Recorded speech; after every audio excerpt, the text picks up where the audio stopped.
America అధ్యక్షుడు Donald Trump మరోసారి పెను ప్రమాదం నుంచి బయటపడ్డారు. శనివారం రాత్రి వాషింగ్టన్ హిల్టన్ లో ట్రంప్ పాల్గొన్న శ్వేత సౌధం పాత్రికేయుల విందు జరిగిన బాల్రూంల వెలుపల సాయుధుడు కాల్పులకు తెగబడ్డాడు. ఈ కార్యక్రమంలో ట్రంప్ తో పాటు ఆయన సతీమణి మెలానియా, ఉపాధ్యక్షుడు జేడీ వాన్స్, రక్షణ శాఖ మంత్రి పీట్ హెగ్సెత్, విదేశాంగ మంత్రి మార్కో రూబియో తదితర ప్రముఖులు పాల్గొన్నారు. ఇంకా వందలాది మంది అతిథులు హాజరయ్యారు. విందు కార్యక్రమం జరుగుతున్న బాల్రూం వైపు వేగంగా దూసుకొచ్చిన సాయుధుడిని సెక్యూరిటీ చెకింగ్ పాయింట్ వద్ద సీక్రెట్ సర్వీసెస్ ఏజెంట్లు అడ్డుకునేందుకు ప్రయత్నించారు. ఈ సందర్భంగా దుండగుడు కాల్పులకు తెగబడినట్లు FBI అధికారులు తెలిపారు.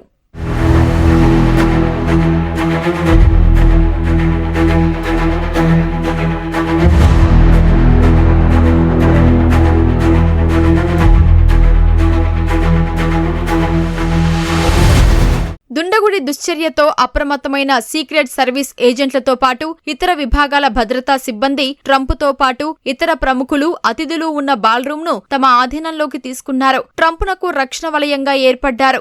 బయట పెద్దగా కాల్పుల శబ్దాలు వినిపించటంతో వేదికపై ఉన్న ప్రముఖులు, వారితో పాటు విందుకు హాజరైన వందలాది మంది అతిథులు భయపడిపోయారు. ప్రాణభయంతో టేబుళ్ల కింద దాచుకున్నారు. కాసేపటి తర్వాత ట్రంప్ తో పాటు ఆయన సతీమణి మెలానియా, ఉపాధ్యక్షుడు జేడీ వాన్స్, రక్షణ శాఖ మంత్రి పీట్ హెగ్సెత్, విదేశాంగ మంత్రి మార్కో రూబియోను అక్కడి నుంచి తరలించారు. ఈ క్రమంలో కింద పడిన ట్రంప్ ను సీక్రెట్ సర్వీస్ ఏజెంట్లు పైకి లేపి తీసుకెళ్లినట్లు సమాచారం. ఈ ఘటనలో ప్రముఖులెవరికీ కూడా ఏమీ కాలేదని పోలీసులు ప్రకటించారు. ఆగంతకుడు జరిపిన కాల్పుల్లో సీక్రెట్ సర్వీస్ ఏజెంట్ ఒకరు గాయపడినట్లు తెలిపారు.